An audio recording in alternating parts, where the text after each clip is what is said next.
एक कोटी मराठे, एक विचार, एक संकल्प, एक क्रांती. जय शिवराय. आज मी तुम्हाला एक अशा संकल्पाबद्दल सांगणार आहे ज्यानं महाराष्ट्राची अर्थव्यवस्था हलू शकते, राजकारण्यांची कंबर मोडू शकते आणि मराठा तरुणांच्या भविष्याचा कायापालट होऊ शकतो. एक मराठे गुणीला 500 रुपये, 500 कोटी रुपये.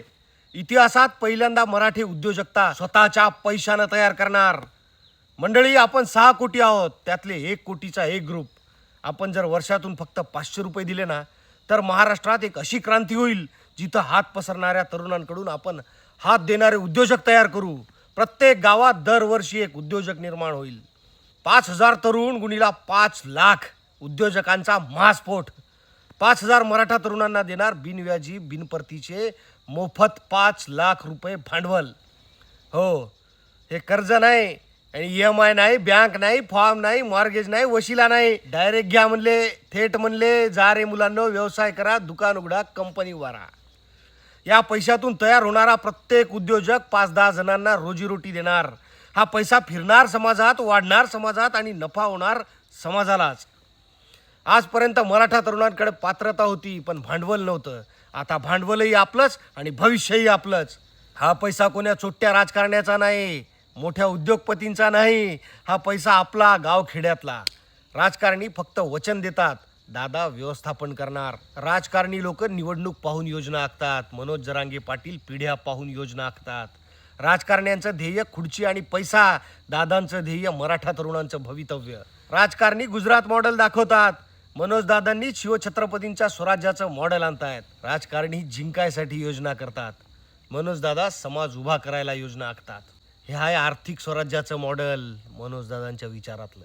छत्रपती शिवाजी महाराजांनी जसं सैन्य लोकांमधून उभं केलं, तसंच आता अर्थव्यवस्था लोकांमधून उभी राहणार. हे कुठलं डोनेशन नाही, दान नाही, हे आहे स्वराज्यातलं गुंतवणुकीचं मॉडेल. जे बाप आज 500 रुपये देतील ना, उद्याच्या दिवशी त्यांच्या मुलांनाच उद्योगाची सोन्याची किल्ली मिळणार. सरकारकडून हक्काचं आरक्षण घेतलं, आता आपण आपलं आर्थिक आरक्षण स्वतः बनवणार. मराठा तरुण नोकरी मागणार नाही, कंपन्या उघडतील. राजकारण्यांनी विभागलं, पण उद्योजकतेनं जोडणार. 5 लाखाचं भांडवल नाही आहे. अरे, तरुणांचं स्वप्न सत्यात उतरणार, त्यांचा आत्मविश्वास वाढणार. आता ही लढाई रस्त्याची नाही, ही लढाई समाजाच्या अर्थव्यवस्थेची आहे. मराठा स्टार्टअप फंड, 10 वर्षात 50,000 उद्योजक.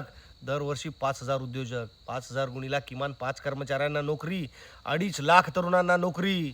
500 कोटी पहिल्या वर्षी, 10 वर्षात अब्जावधींची अर्थक्रांती. अशी अर्थव्यवस्था जेव्हा येईल ना मराठ्यांच्या हातात, तेव्हा सरकारलाही कळल की समाज मागत नाही, समाज ठरवत असतो. मग कसं आहे दादांचं विजन, दूरदृष्टी आणि प्रामाणिक हेतू, आणि हे मनोज दादाच करू शकतात. आणि म्हणून आम्ही नशीबवान समजतो स्वतःला, दादांच्या सावलीत समाजाचा एक सेवक म्हणून काम करण्याची संधी लाभली आहे. प्रत्येक घरात ही घोषणा पोचवा, शेअर करा, तयारीला लागा. पुढचं नियोजन लवकरच कळू, फॉलो करून ठेवा. लक्षात असू द्या, ज्या हातांनी तलवार उचलली ते हात आता अर्थव्यवस्था उचलेल. ज्या रक्तात स्वराज्य आहे ना, त्यांचं भविष्य कधी भिकेवर नसतं. जय शिवराय. हर हर महादेव.